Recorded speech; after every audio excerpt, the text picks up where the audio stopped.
Hi my days. இப்போ நம்ம shortcut ஒன்று பார்ப்போம். இப்போ பாருங்க, இந்த மாதிரி நமக்கு ரூட்ல கொடுத்துட்டாங்கன்னா எப்படி போடணும் அப்படின்னா, எல்லாமே பிளஸ்ல இருக்கு, வேற வேற நம்பரா இருக்கு இல்லையா? இதை நம்ம என்ன செய்யணும்னா ரிவர்ஸ்ல தான் பார்க்கணும். இங்க இருந்தா நம்ம சால்வ் பண்ணணும். இப்போ பாருங்களேன், ரூட் 16க்கு ரூட் எடுத்தா என்ன கிடைக்கும்? நமக்கு 4 கிடைக்கும். 4 4s are 16. இப்போ 4ஓட இந்த 5 ஆட் பண்ணுங்க. 4 + 5 எவ்வளவு? 9.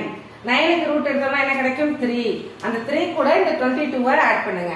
இப்போ 25 25க்கு ரூட் எடுத்தா என்ன கிடைக்கும்? 5. இப்போ இந்த 5 இந்த 44 கூட ஆட் பண்ணுங்க. 44 + 5 எவ்வளவு? 49. 49க்கு ரூட் எடுத்தா என்ன கிடைக்கும் நமக்கு? 49க்கு ரூட் எடுத்தா 7. இப்போ இந்த 7 லாஸ்டா இருக்கிறது நமக்கு என்ன இருக்குது? 74. 74 ஓட ஆட் பண்ணா என்ன கிடைக்கும்? 81. ரூட் 81க்கு ரூட் எடுத்தோம்னா 9. அப்ப ஆப்ஷன் டி. அவ்வளவுதான்.